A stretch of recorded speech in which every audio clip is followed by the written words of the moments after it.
Assalamu alaikum, sir. How are you? Walaikum salam. I'm fine. How are you? I'm fine. Thank you so much for asking, sir. Sir, I have a few questions about English that I want to ask you if you don't mind. Okay, okay. Why not? Okay. My pleasure. Thank you so much. Sir, do you think is learning English difficult? No, learning English is not difficult at all. Actually, it is a question of enthusiasm. It's the question of involvement. It's the question of interest, the level of interest that you have. I don't think, anything is difficult under the sun. The question is, you see, if you're interested in something, you know, if you're interested in learning something, you can learn it even though if it is difficult. There is no problem at all. Difficulty actually, is primarily connected to your approach.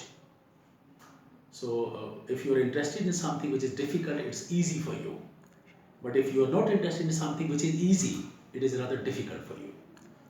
So I don't think, you see, there is anything that is difficult, and especially learning English. I always consider it as an honor.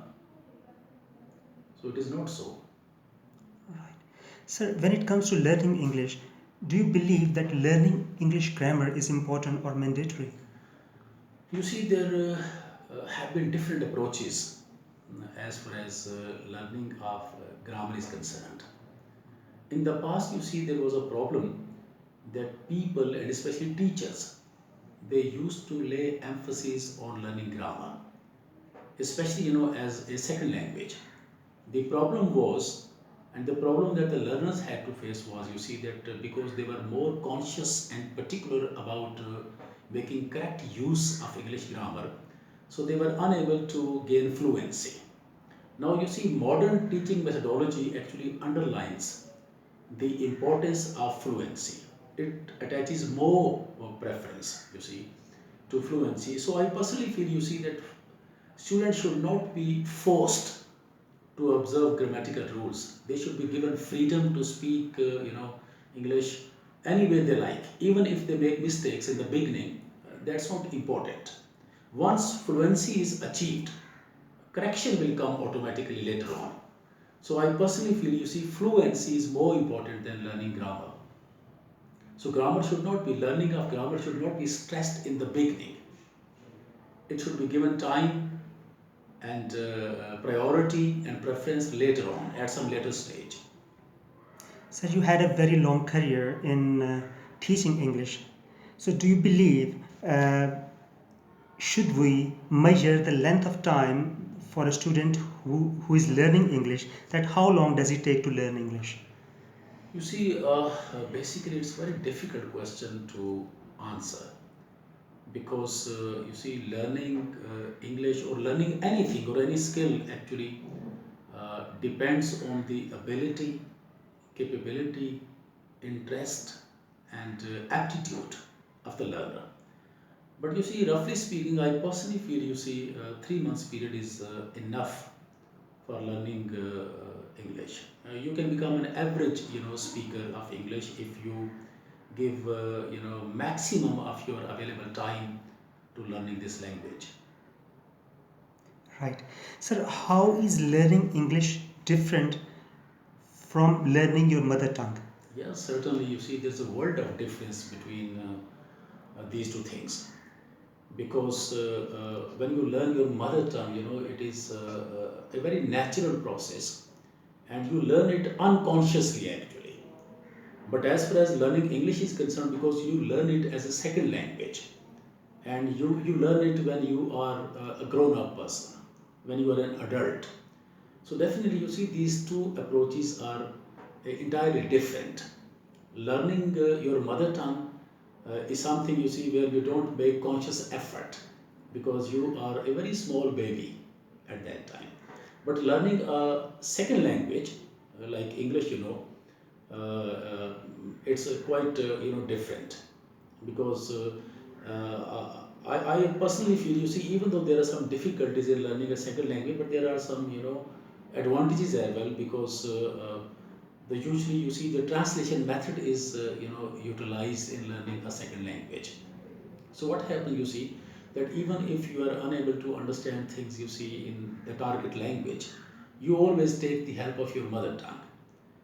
But there's a problem, you see, as far as second language is concerned. What I personally feel, when people learn a second language, the association of feeling, is not there. When you speak, you speak in a mechanical way.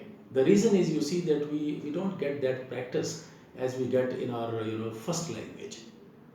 So I personally feel, you see, that learning your mother tongue and learning a second language are diametrically opposed to each other. True, sir.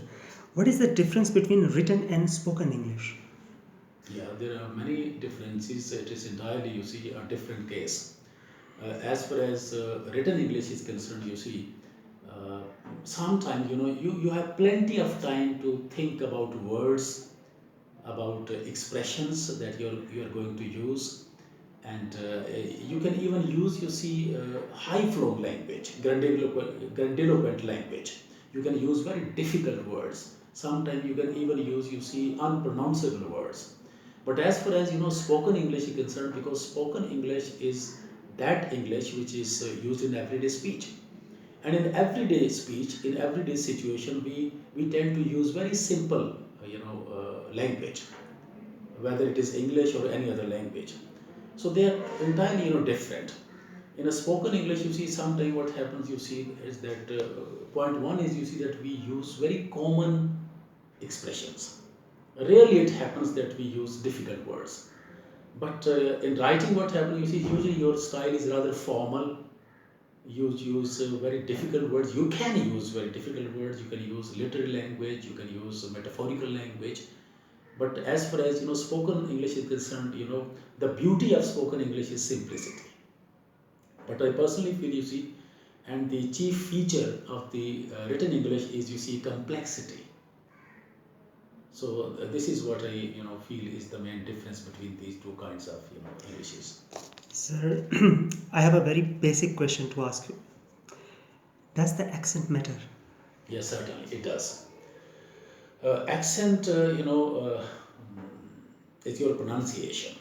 Okay, and this is something, you see, which I always make it a point to put it across to my students that, speaking language, any language, whether it is Urdu or Punjabi or English, with correct sounds and pronunciation is something very important.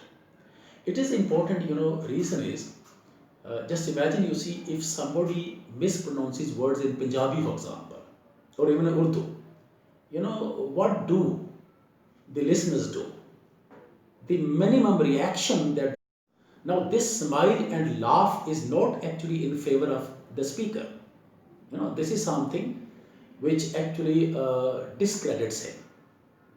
So you see, this pronunciation, it becomes a part of your personality, because when you tend to mispronounce words, you are going to get, disfavor with your speaker, with your audience, with the listeners. And when you speak English or any language of the world with correct sounds and pronunciation, what happens? Point number one is, your speech becomes beautiful. And second is, you see, your speech becomes impressive.